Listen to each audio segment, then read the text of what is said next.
Case 1. David Fuller. In 1987, the small town of Tunbridge Wells, Kent, UK was rocked by two horrific murders. Wendy Nell, 25, and Carolyn Pierce, 20, were brutally murdered 5 months apart. Both women lived alone, and their deaths were as shocking as they were brutal. They were sexually assaulted and violently beaten in the safety of their own beds. Investigators quickly recognized the connection between the true crimes: extreme violence, forced entry, strangulation, and a deep sense of degradation. But there were no suspects, no physical evidence, and no leads to follow. The case went cold, lingering unsolved for over 3 decades. Then, in 2020, the chilling truth emerged, adding a horrifying new dimension to the case.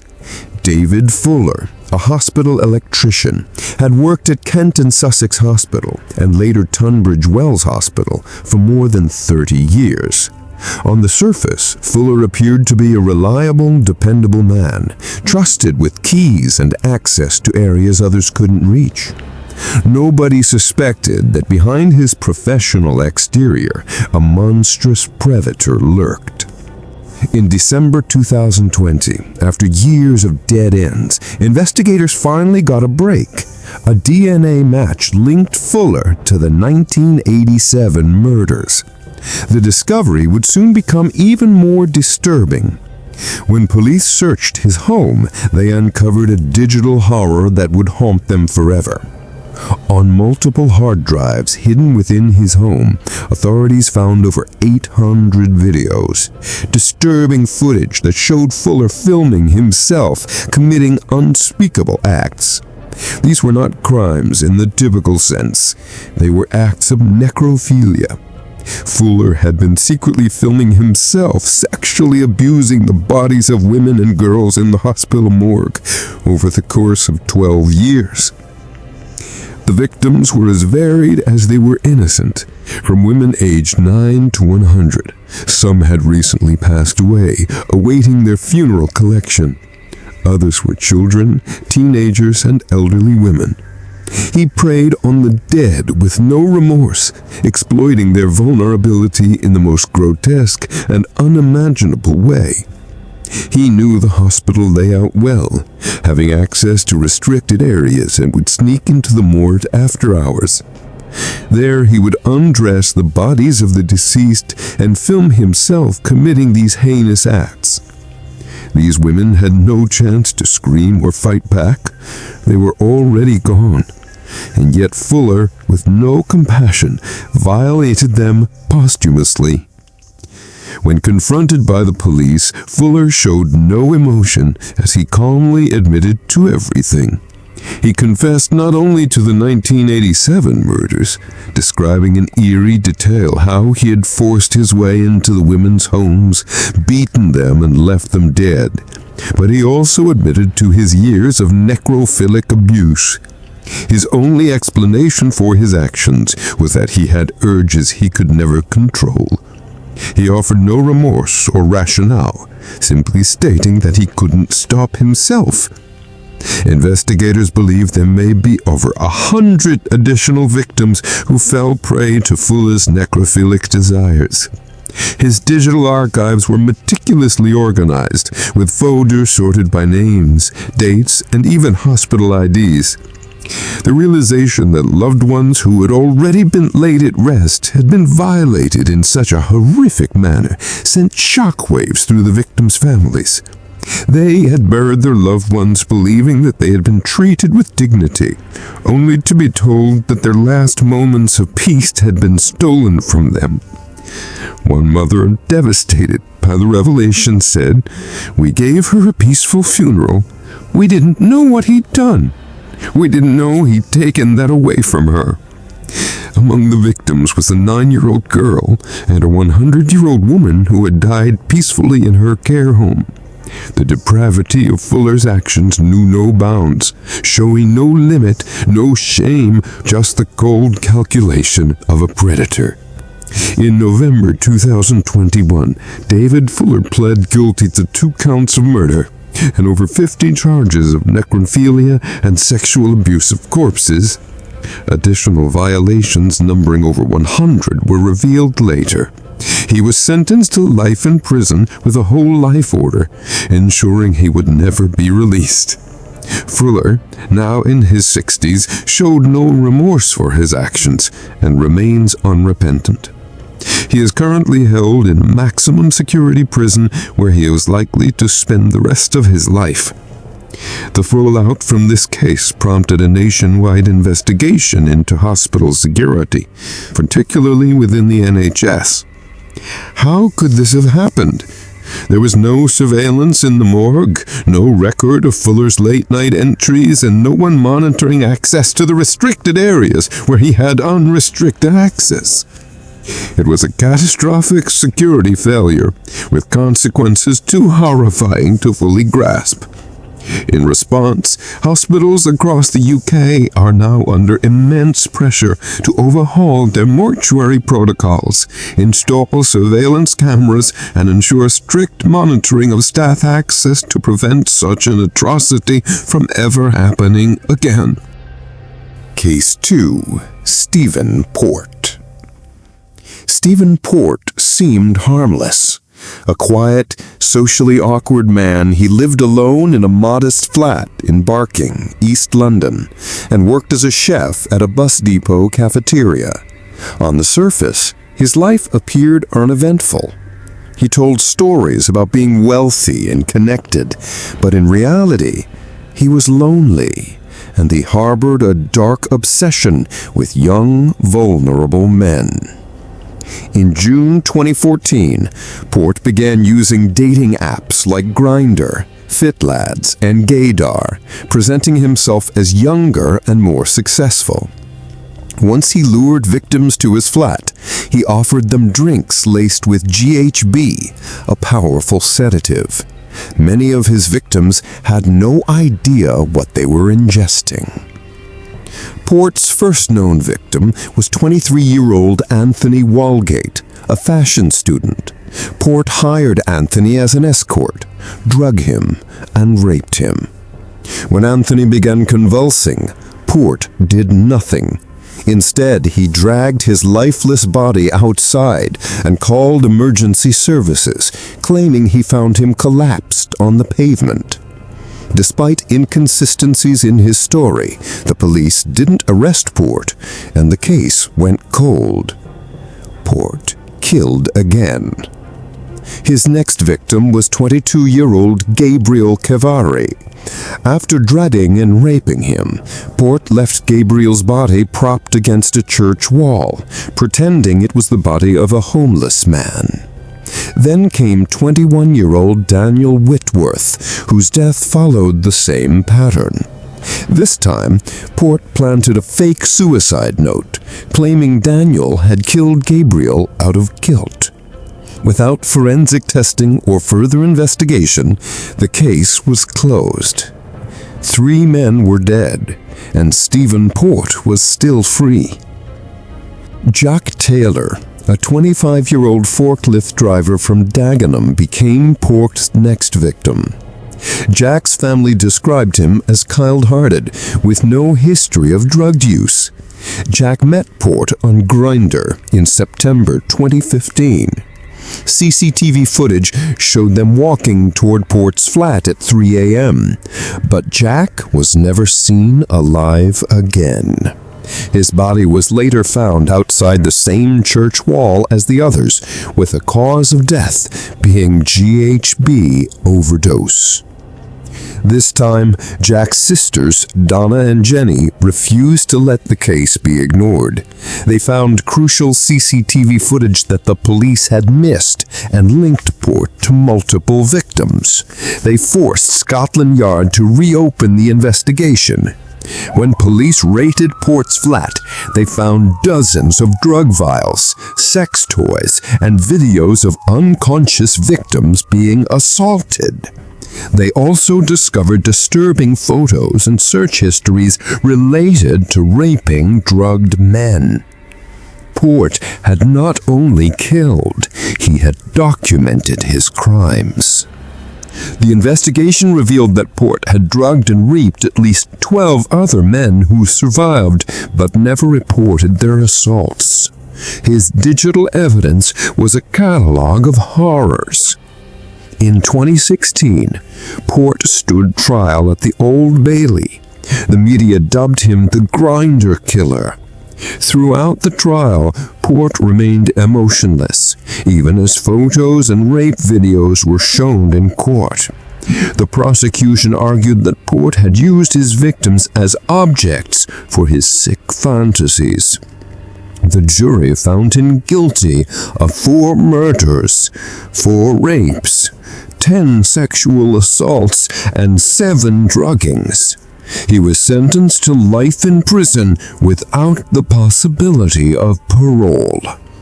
After his conviction, an inquiry into the police's handling of the case revealed severe negligence. They had failed to cross-reference the deaths, neglected to examine Port's devices, and accepted a forged suicide note without proper investigation. Had they investigated Anthony Wagates thoroughly, at least 3 other men might still be alive. Stephen Port didn't evade justice because he was clever. He evaded it because those responsible for protecting the public failed to care enough to look. Case 3. Jake Notman, a quiet and sometimes moody young man, was in a stable relationship with his girlfriend, Lauren Bloomer. At 25, Lauren was vibrant and passionate about anime and cosplay. She was studying digital forensics, and their friends described them as close, though Jake often kept to himself. On the evening of November 19, 2020, Jake and Lauren were at home, enjoying a relaxed time together, laughing and eating. But everything changed when Jake consumed a cannabis edible laced with psilocybin mushrooms, a hallucinogen known to trigger intense psychedelic effects. Lauren, according to text and later testimony, was supportive but cautious. She tried to help him navigate the experience, even researching online how to calm someone down if they were having a bad trip. However, something shifted inside Jake. He began acting erratically, growing paranoid and agitated. His behavior grew more disturbing as he claimed not to recognize Lauren, saying the room seemed to be moving. Then, without warning, Jake snapped. What happened next was captured in a 17-minute recording, a haunting cry for help from Lauren, as she tried to document the escalating situation. She started recording on her phone, perhaps as a means to protect herself and have evidence of the chaos, but she never made it out of the house alive. In a sudden violent rage, Jake grabbed a kitchen knife and stabbed Lauren 7 times. Screaming for help, she fled outside. Jake followed her, getting into his Ford Cougar, and with the engine revving, he drove straight at her. He ran her over, then backed up and ran her over again. A witness later said it appeared as though Jake was deliberately trying to kill a stranger. By the time emergency services arrived, Lauren was unrecognizable. She had died at the scene from her injuries. Jake was found nearby, naked and covered in blood, pacing erratically. He reportedly told officers, "I didn't know what was happening. I thought it was a game."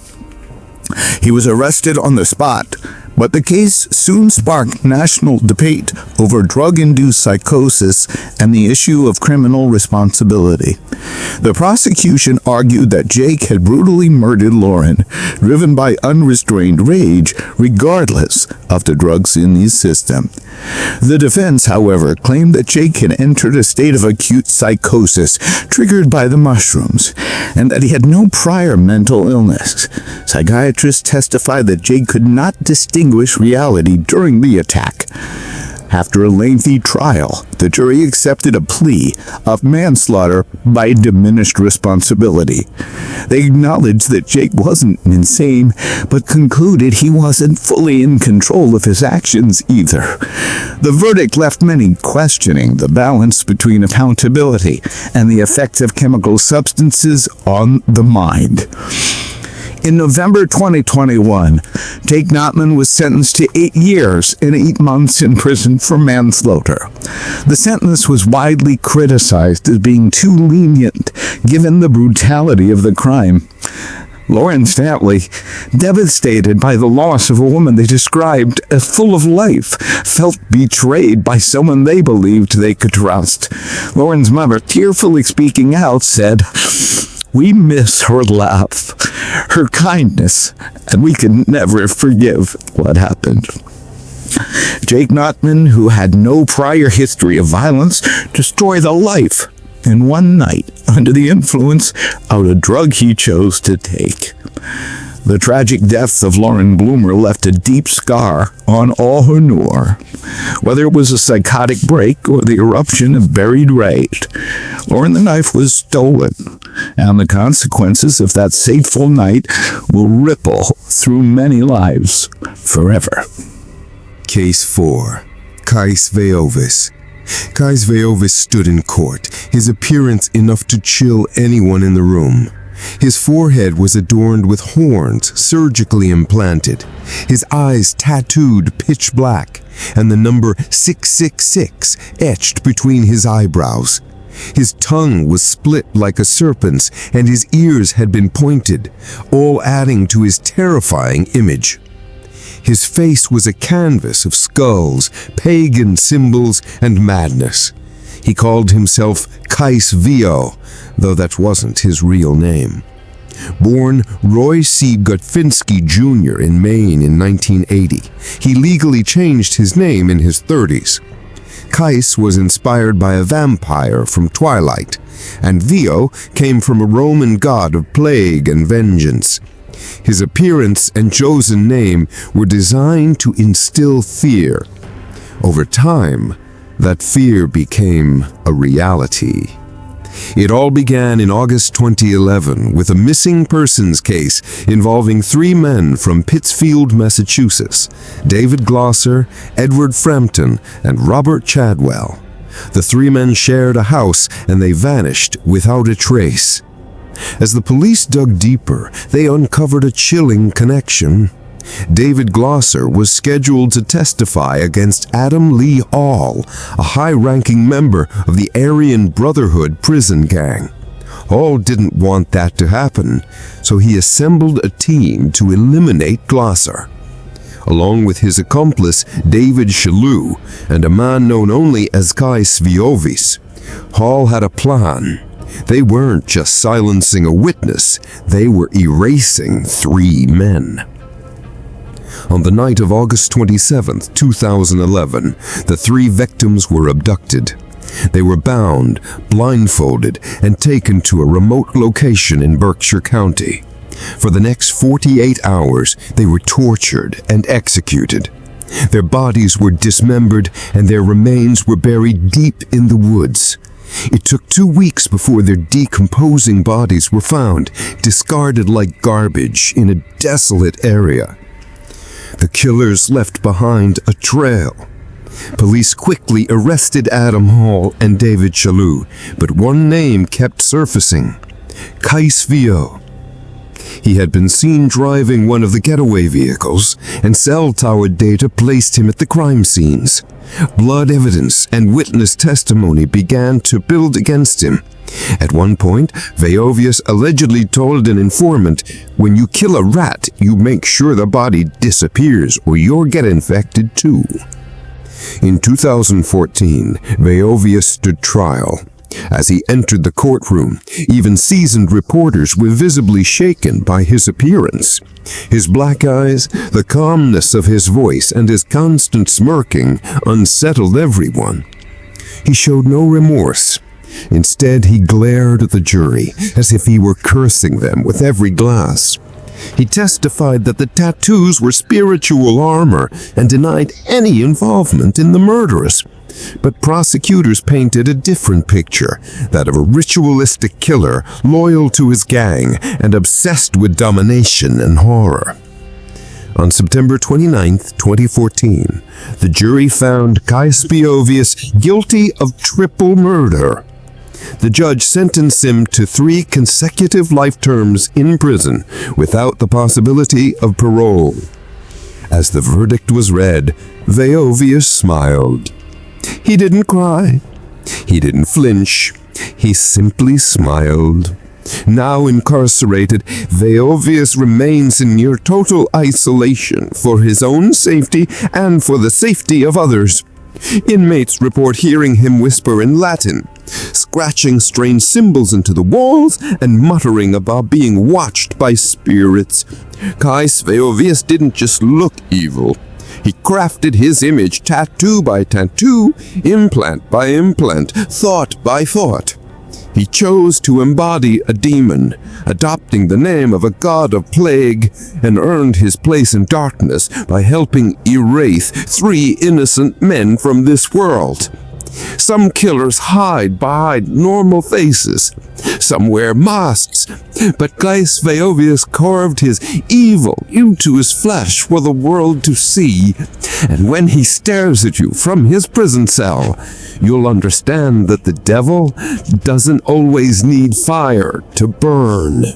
Case 5. Nikko Jenkins, born Roy C. Gutfinski Jr. on September 16, 1986 in Omaha, Nebraska, was raised in a chaotic and violent family. His bloodline was tainted with criminality, instability, and a deep sense of dysfunction. From an early age, Jenkins showed signs of emotional instability, with psychologists noting violent tendencies, paranoia, and disturbing talk about demons and death. At just 11 years old, Jenkins was already committing armed robberies, and by the age of 17, he was sentenced to 21 years in prison for carjacking and assault with a sawed-off shotgun. This was where the monster truly began to emerge. In the confined space of his cell, Jenkins descended further into madness, or perhaps he became something more calculated. Obsessed with mythology, demonology, and ancient texts, Jenkins became fixated on the serpent god Apis, the embodiment of chaos and destruction. Jenkins began carving symbols into his skin, tattoos of serpents, skulls, cryptic words, and Egyptian hieroglyphs. He told prison psychiatrists that he was possessed and claimed to speak with Apis, who ordered him to kill those tainted by sin. Despite these disturbing claims, Jenkins was quietly released from prison on July 30th, 2013, after serving only a portion of his sentence. Within just 6 days of his release, the bloodshed began. On August 3, 2013, Jenkins pulled Andrea Kruger, a 33-year-old mother, from her SUV, shot her 4 times in the head and neck, and left her body in the middle of the road like discarded trash. There was no robbery, no known connection, just chaos. The serpent god demanded a sacrifice. Jenkins' next victim, Curtis Bradford, was a former acquaintance from prison. Jenkins lured him under false pretenses, and with the help of his sister and cousin, executed him. Just days earlier, Curtis had posted a photo of them together on Facebook, captioned, "Chilling with Nikko." He had no idea it would be his last post. The killing spree continued with the murder of Jorge Cajega Ruiz, a stranger to Jenkins. Jorge was found shot in the head, execution style, outside a vehicle. He never even learned his name. The 4th victim, Juan Oribe Pelna, was shot in the head and left to die in his vehicle. Once again, there was no clear motive or connection between the victims. As the murders piled up, it became clear Jenkins wasn't killing to silence enemies. He was killing to feed a myth, a sick ritual. Omaha was in panic, with 4 murders in less than 2 weeks. There were no clear suspects, until Jenkins slipped up. He left his DNA at one of the crime scenes, and his ego led him to brag about his crimes. Jenkins was arrested on August 30th, 2013, but what followed in custody was pure madness. Inside the courtroom, the public got their first real look at Jenkins. His face was covered in self-done tattoos, a cross between his eyes, 666 on his forehead, skulls, serpents, and Egyptian hieroglyphs. He screamed about gods, laughed maniacally, and howled during hearings. He even slashed his own genitals in jail, claiming it was a sacrifice to Apis. Despite these disturbing claims, Jenkins filed a lawsuit for $25.5 million, claiming the state had released him without mental treatment, enabling him to fulfill his blood ritual. He refused lawyers and defended himself in court, turning the proceedings into a circus. He shouted in tongues, referenced demonic awakenings, and accused witnesses of being agents of false gods. Mental health experts debated whether he had schizophrenia, delusions, or simply faking it all. In 2017, the jury convicted Jenkins of 4 counts of first-degree murder. He was sentenced to death along with multiple life terms. But even that didn't end the madness. Today, Jenkins remains in isolation on Nebraska's death row, covered in more tattoos and skin. Some are carved with Tucker's glass, others are inked with smuggled pen ink, and some seem to appear as if by some unexplainable means. He continues to rant in letters to the court, files bizarre legal motions, and claims to speak with gods only he can hear. Is he insane? Is he truly possessed, a manipulator, or perhaps all 3? Whatever the answer, Nikko Jenkins has become more than just a man in a cell. He is a symbol of failure, of unchecked evil, and what happens when chaos is allowed to roam free? Some monsters hide behind masks. Nikko Jenkins tattooed his evil directly into his skin for all the world to see.